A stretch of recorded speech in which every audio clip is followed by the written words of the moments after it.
This is why we love the Sicilian defence. Dynamic, imbalanced, interesting pawn structures, a great fight right from the off. So this is Leinier Dominguez with white, Alireza Firouzja with black, round 7 of the Sinquefield Cup. So Leinier kicks off with e4 and Alireza goes for the Sicilian defence today.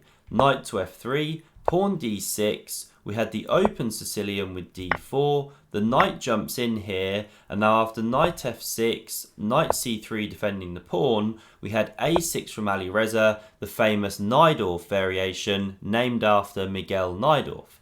Now we had bishop to e3, so this is known as the English attack, and now the move that Alireza plays here is known as the anti-English defence. So e5 is the most common response, but Alireza goes knight to g4, immediately looking to pick up the bishop. This knight, of course, is defended by the bishop, queen can't chop, and now this one underdevelops to c1, looks strange, but now when the knight hops back, we're in exactly the same starting position. So black would be taking a draw here if white just kept repeating, but Leinier now goes bishop to g5, we had h6 from Alireza, the bishop drops back, and now g5. So you weaken some squares around the king, but black's going for this whole dark squared strategy now. Look at the control of e5, for example, and f4 is going to be very difficult, kicking the knight from that square. So this is the idea of the weakening pawn moves. You get good dark squared control. So h3 was now played, kicks the knight into e5, and now the old kind of main way to play here, for example, as a game of Peter Lecco versus Garry Kasparov, was with pawn to f3, and then after the knight develops, you can tuck this bishop back. Although visually, I don't love this because you're weakening yet more dark squares in the white position.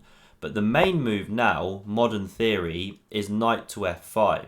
So you look at this bishop, very dangerous knight, so black chops that one off, pawn recaptures, and then simply develops the knight here.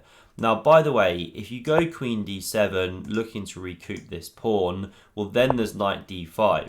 And you don't have time to take, or you're running into checks, losing a whole rook.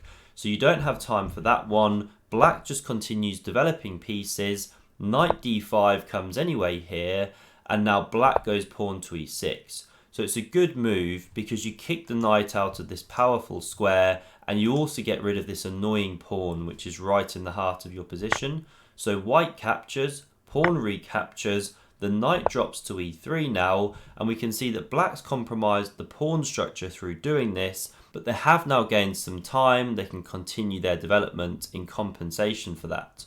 So queen a5 check played, pawn c3 blocked, and now this is where black has to play precisely. So for example, say you just castled the king, well now white can go bishop to e2 with a good game. Now you wouldn't capture here, by the way, because you run into a tactic which we'll see in the game, so I won't go deeper on this line.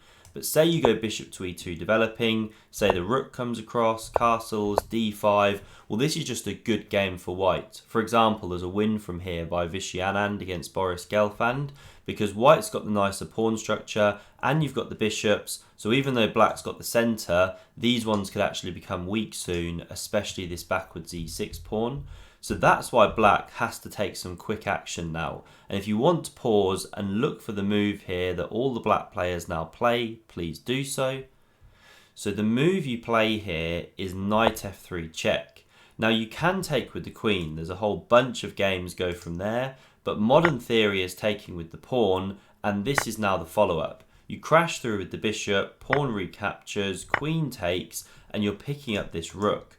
Because if the king steps up the board so the queen holds the protection, well now we have knight d4 check, and you have to actually give up your queen here. Sorry, I'm distracted, it just says Lichess will restart in 10 minutes. Right, I best be quick on this recording. So after this check here on c3, now we had queen d2, the rook drops in the corner here, and now if you block with the queen, well this is basically a draw offer, the queens can come off, and this should be quite drawish. We get something similar to the game, but with queens off. But instead we had blocks with the knight. Alireza now comes back to d4, offering a queen trade, but you wouldn't want to do it in these circumstances because then you bring the knight in with tempo, hitting this pawn, it's a bit annoying to defend. So that's why we had bishop to d3 developing. Now we had knight e5, and another good move by Alireza, because again you're just developing things with tempo. So you hit this bishop, you also attack the pawn, very hard to live with those threats, so the bishop chops off, and now we get to recapture with a check. This is important, it doesn't give white time to go bishop g6 check and that kind of annoying stuff. The king sidesteps, now black castles, and here we had bishop e2, just defending this pawn, which was now attacked by the rook. So this rook came to the c file, good move, open file, that's where rooks belong. And now h4 from Leinier, this looks kind of scary, going after the black king, but white's also got a bit of a problem with the king, and now rook f4 is a good defensive move. So not only do you block the queen's influence here, but you also prepare to slide over here and defend your king on that h file. So queen d3 was now played. Let me get rid of this arrow here. Queen d3 played. You can also capture here first. The lines are very similar. So we'll stick with the game. Now we had rook takes on h4, queen g6 check here, king moves, rook captures, pawn takes, and now the white queen just mops up these pawns, so you get back your material. But Alireza's got his running shoes on, comes all the way over to the queen side, and we've got this kind of dynamic, interesting position here where you've got a rook for 2 minors, but black's got an extra pawn and the better pawn structure, so it's roughly level, but both players have to be precise here. So the queen checked again, king c6, and after the queen comes back, this is basically a draw offer from Leinier, but Alireza now declines. He goes queen to c5, and this time you don't want to be chopping the queens off, because then when the pawn recaptures, well, now after b5, you've got 3 connected passes there. One of them will swap off for this, then you'll have 2 connected passes. That's very dangerous for white. So queen b2 played, good move. The king came back to c7. Now bishop d3 prepares to activate, maybe hitting e4 one day. d5 snuffs that one out, and now the king nudged up to e2, slightly more secure square, and queen d6 was played from Alireza. So he's actually preparing to push this pawn onto e5. He's got ideas of getting them going in the center, trying to attack the white king. Knight e3 from Leinier, pawn e5 comes, and now queen b3 starts to target this pawn. So Alireza defends, and now bishop c2. And again, it's all connected with trying to target this pawn. So we'll see now that Leinier wants to switch this bishop to b3, queen to d3, pile up on the pawn. Alireza goes queen c5. We had queen d3, king b8, and bishop b3.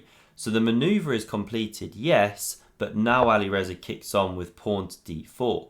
So the knight hops into g4 here, pressures this pawn, also covers f2 in some lines, king a7 played, and now queen c4 offers this queen trade, and you really can't go in for this one. After bishop recaptures, now white has this massive grip on the light squares. The king's going to come and sit here, the knight can then gobble the pawn. This is really bad for black.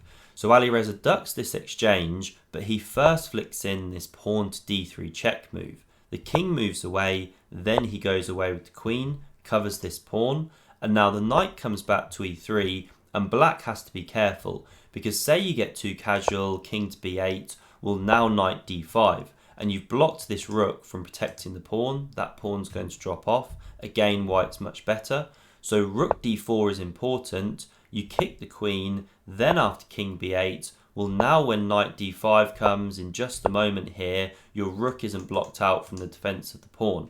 So the queen is hit by the knight. It comes back here to d6. The problem, by the way, if you go pawn hunting, well, now white simply has a draw like this. There's nothing more than a draw, though. It's only a draw there. You can't start mating. There's also problems around your own king. So Alireza comes to d6. The knight hops back. And this is where we actually saw a repetition. So no bloodshed today, I'm afraid. All the other games were drawn too. Wasn't so easy to pick a game of the day today. But I found this one very interesting. Highly theoretical battle. I hope you enjoyed this one. Solid play by both players. And if you want to see another amazing game by Alireza Firouzja, click here. Thanks for watching. See you soon.